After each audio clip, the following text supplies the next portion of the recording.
Bonjour à toutes et à tous. Dans ce chapitre, nous allons commencer le cours de logique. L'objectif du cours de logique est de vous fournir des outils solides de rédaction et de raisonnement. Ce n'est pas de faire un cours de logique abstrait, mais nous allons quand même étudier quelques résultats élémentaires de logique. Alors en logique, on manipule des énoncés mathématiques et on étudie les relations logiques entre ces énoncés. Alors, nous allons commencer par donner une définition des objets que nous allons manipuler. Alors, c'est une définition, mais c'est pas forcément la plus formelle des définitions, au moins pour vous. On dira qu'une proposition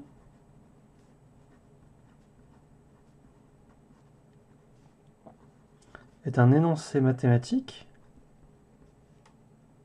C'est un énoncé, on va dire mathématique, mais ça n'a pas forcément grand sens, puis c'est pas forcément une définition que l'on manipulera trop, qui peut avoir deux valeurs de vérité.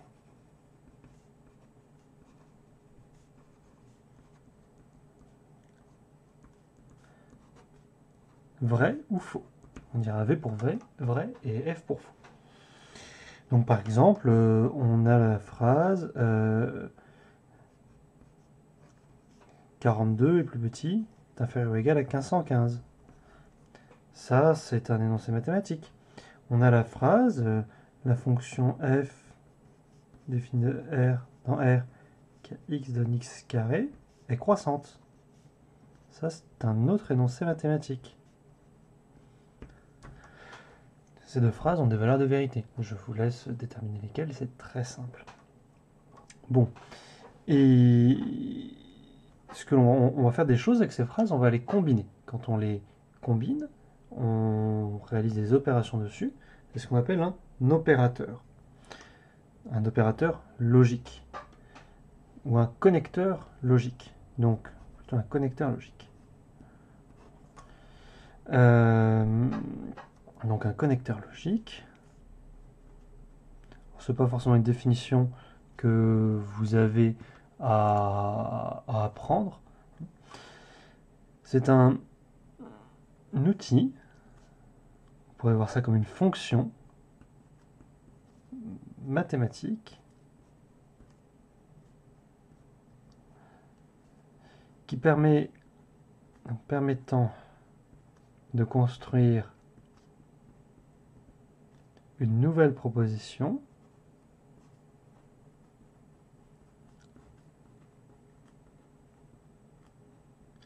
à partir d'une ou plusieurs propositions. D'une ou plusieurs autres propositions.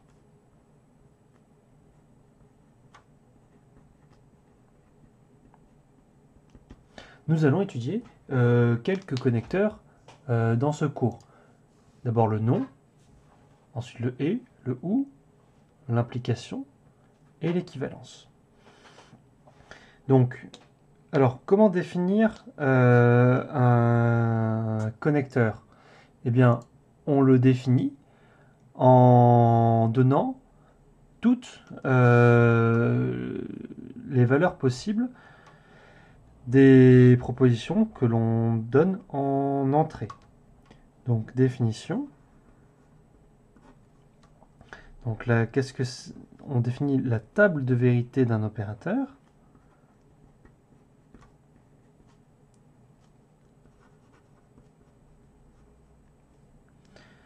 Donc, c'est la donnée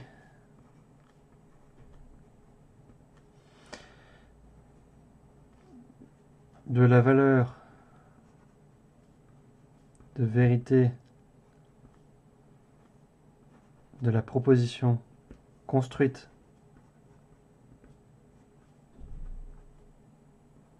par ce connecteur pour chaque combinaison ou jeu de valeurs, pour chaque combinaison de valeurs de vérité des propositions prise en argument.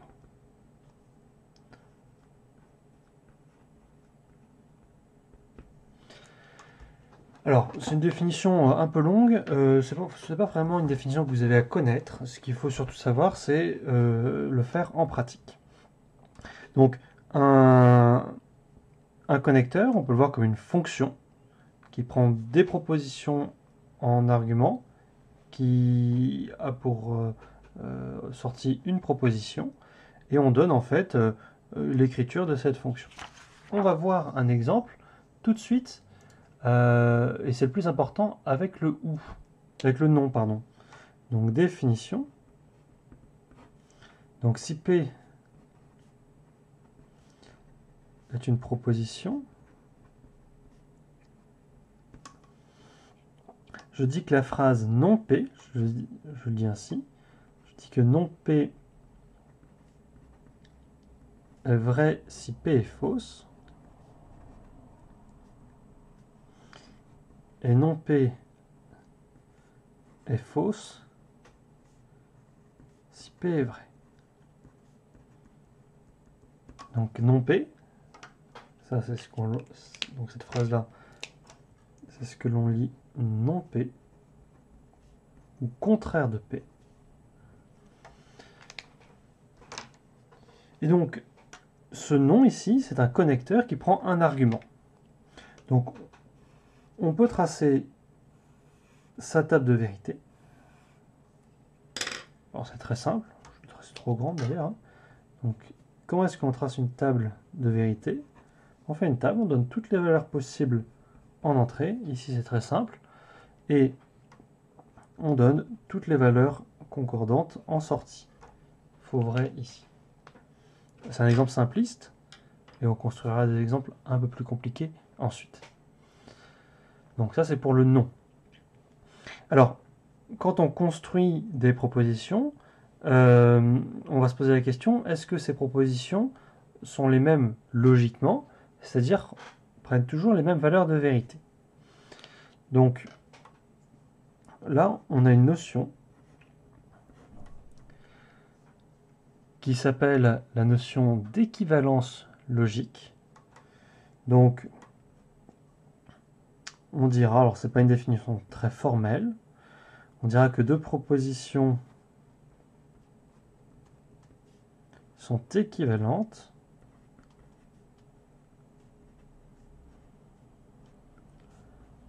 logiquement si elles ont la même table de vérité.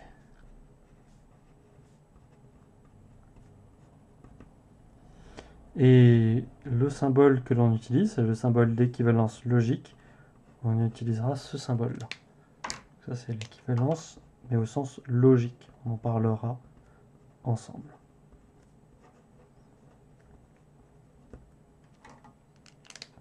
Donc, par exemple, on peut donner une première règle de raisonnement. C'est ce qui s'appelle la loi de double négation.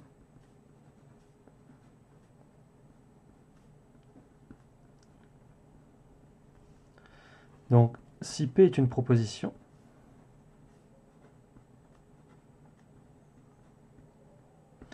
eh bien P a toujours la même valeur logique que le contraire de son contraire. C'est quelque chose d'extrêmement intuitif.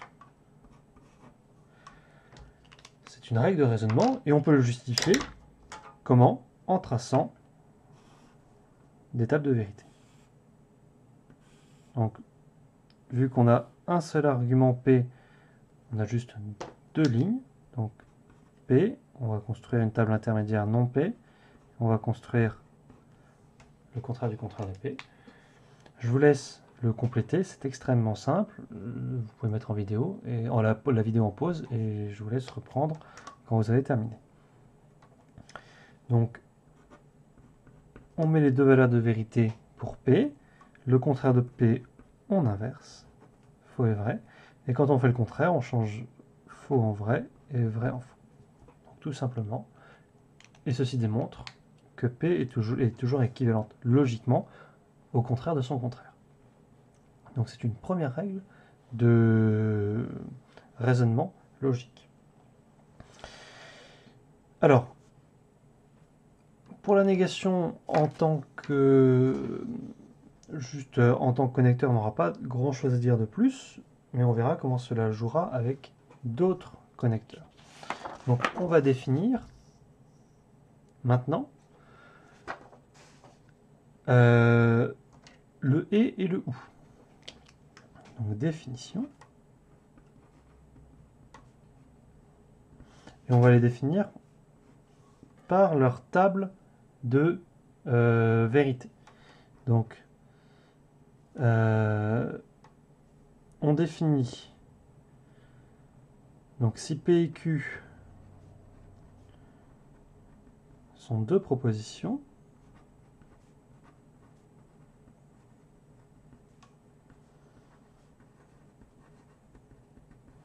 on définit alors la proposition P et Q que l'on écrira parfois de manière codée de cette manière-là, et la proposition P ou Q que l'on codera parfois de cette manière. Donc avec deux chevrons dans un sens et dans l'autre. Donc comment est-ce qu'on les définit? Alors on pourrait les définir en français, mais le plus simple c'est de définir par des tables de vérité. Alors, je vous laisse réfléchir à combien est-ce que l'on va avoir besoin de lignes. Je vous laisse mettre la vidéo en pause éventuellement. Combien est-ce que l'on va avoir de lignes pour P, Q, je vais avoir besoin de P et Q, P ou Q ici.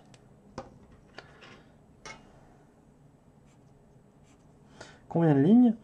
Eh bien, on a deux valeurs de vérité pour P. Pour chacune de ces valeurs de vérité, on en a deux pour Q. Donc on va avoir besoin de 4 lignes.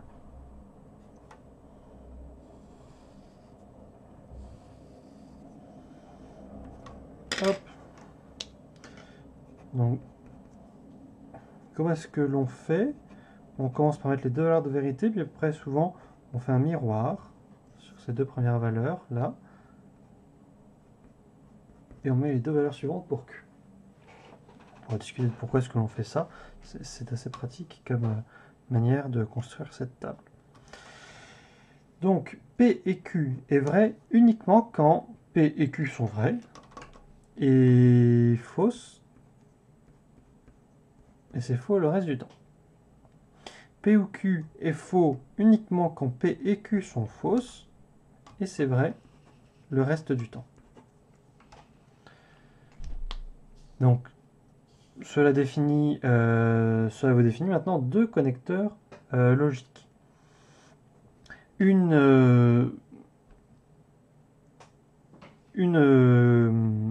remarque, le ou mathématique est inclusif. C'est-à-dire que vrai ou vrai, c'est vrai. Et attention, ce n'est pas le cas du ou en français.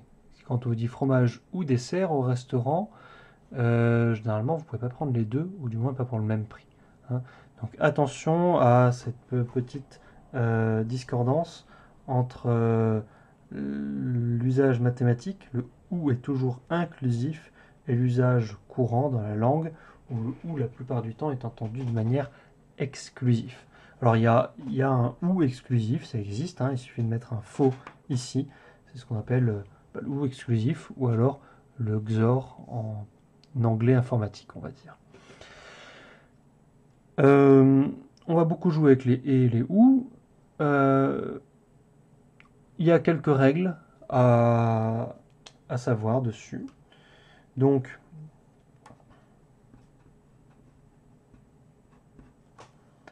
d'abord, deux règles très simples. Donc, si P est une proposition,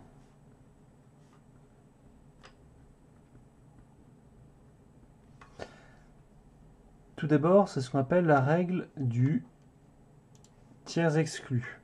Donc,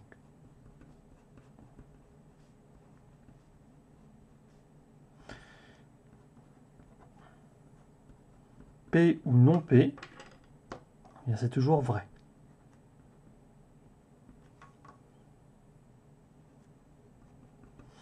Et ensuite, il y a le principe de non-contradiction.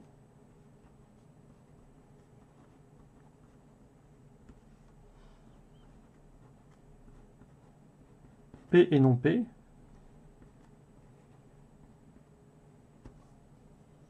C'est toujours fausse. C'est toujours une proposition qui est toujours fausse. Donc ce sont des petites règles qui seront assez pratiques, qui permettront de faire des calculs. Comment est-ce que l'on démontre ceci? Ben, je vous laisse y réfléchir. Mettre en pause la vidéo éventuellement. Donc comment est-ce que l'on démontre ceci? Une manière de procéder est par table de vérité. On va faire le tiers exclu. P, non P, P ou non P. Donc, hop, si P vrai faux, non P devient faux vrai. Quand on fait le ou, hein, à chaque fois on se reporte ici, sur ces deux lignes-là, et on obtient le vrai vrai. C'est extrêmement simple. Alors cela remplace, hein, ce tableau remplace une discussion bien sûr. Il remplace la discussion si P est vrai alors, si P est fausse alors. C'est beaucoup plus synthétique. Donc ça, ce sont deux règles élémentaires. La règle principale, qui sera vraiment la règle la plus importante sur le et le ou, concernera la négation d'une conjonction, d'un et, ou la négation d'une disjonction, d'un ou. C'est ce qu'on appelle les règles de De Morgan. Très importante. Donc ça, s'il y a un résultat à retenir, c'est celui-là. Donc si je prends P et Q, deux propositions, ce qu'il faut savoir faire, c'est nier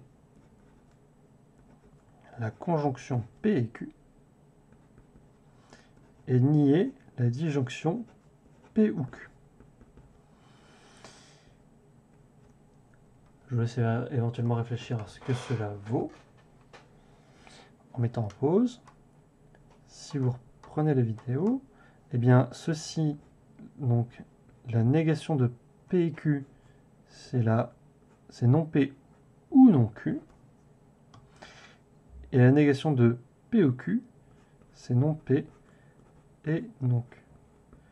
Donc, il y a comme ça un jeu sur qui change de et en ou et en niant chacun des arguments. Alors on va démontrer ceci, on va l'illustrer.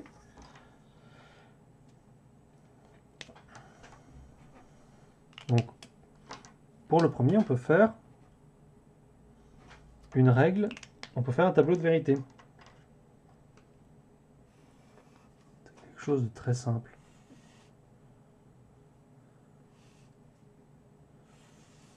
Donc vu qu'il y a deux arguments, 4 lignes.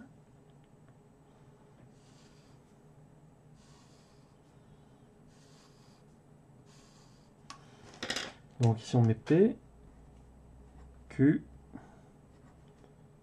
P et Q, la négation de P et Q, non P, non Q, et puis, ah, j'en ai oublié une.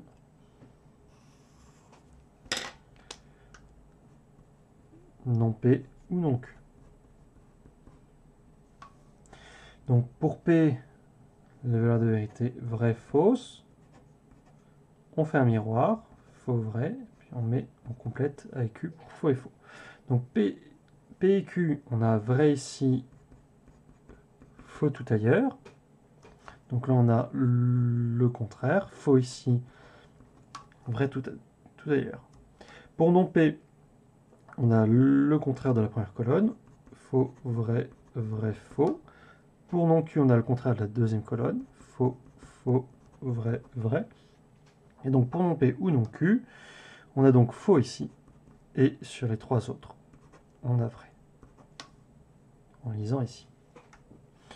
Donc c'est quelque chose d'élémentaire. Donc on lit, hein, quand on regarde ces deux colonnes,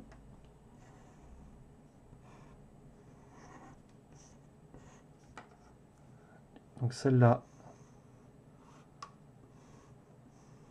et celle-là, on a bien... oups là, qu'est-ce que je fais moi? C'est celle-là. Oh là là là là là. Donc quand on regarde ces deux colonnes, on a bien que la négation de P et Q est logiquement équivalente à non P ou non Q. On pourrait démontrer la deuxième de même, mais on a donné suffisamment d'outils pour pouvoir réaliser un calcul maintenant. Ça, c'est quelque chose d'intéressant. Donc, maintenant, si on veut faire la négation de P ou Q, eh bien, je peux utiliser la loi de double négation, par exemple.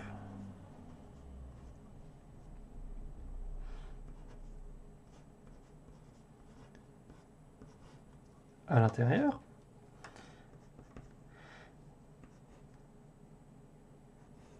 Et ceci, on peut utiliser la règle précédente. C'est non quelque chose ou non quelque chose. Donc c'est la négation de non P et non Q. Et encore une fois, on a une loi de double négation. Donc ça c'est bien. Non P et non Q. Donc là, on a, hop, ici c'est par double négation.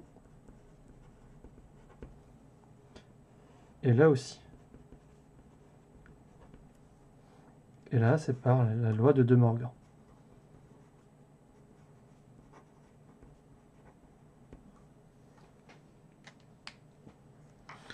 Donc l'intérêt de ces lois, c'est notamment que cela permet de faire ce genre de calcul, qui est beaucoup plus efficace que l'obtention d'une table de vérité. Alors, nier un et ni un ou, c'est quelque chose qu'on va faire souvent et qu'il faut faire correctement. En soi, c'est pas difficile, mais il faut surtout pas faire d'erreur dessus. On peut donner un exemple d'ailleurs, c'est quelque chose en fait que vous savez faire depuis longtemps. Si je prends deux réels x et y, eh bien, on a la propriété de produit nul. X, y égale 0, eh bien, ça équivaut à... Alors, je ne vais pas encore parler de ce symbole d'équivalence. Hein. Vous pouvez le comprendre, je pense. On va le définir bientôt. Donc, ça équivaut à x égale 0 ou y égale 0. Enfin, son contraire, xy différent de 0, ça équivaut à x non nul et y non nul. Ça, c'est quelque chose, disons, que vous connaissez normalement. Alors, pour terminer cette vidéo, il y a des choses très simples à savoir sur le et le ou. Donc, allez, je ne vais pas les démontrer ici. Tout se fait par table de vérité. Donc, le et le ou, eh bien, ce sont des lois, des opérations qui sont associatifs. Ils sont commutatifs.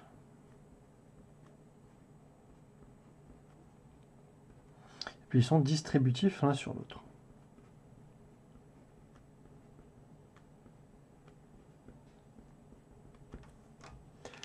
Alors, qu'est-ce que ça veut dire associatif, hein? Je vous rappelle que ça veut dire, par exemple, que P et Q et R, c'est la même chose que P et Q et R.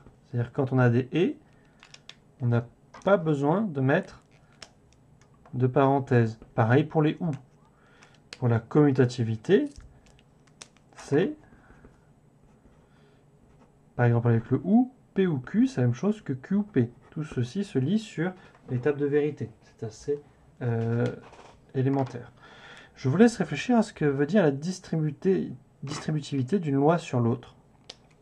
Et enfin, je peux vous poser la question, et vous pouvez y réfléchir, et puis on pourra y répondre en cours. Que voudrait dire la notation P et Q ou R? Comme ça. Qu'est-ce que cela a comme sens? Voilà pour cette vidéo. On a fait le tour de ce qu'il y a à savoir sur le nom, le et le ou. Dans la prochaine vidéo, nous parlerons du symbole d'implication.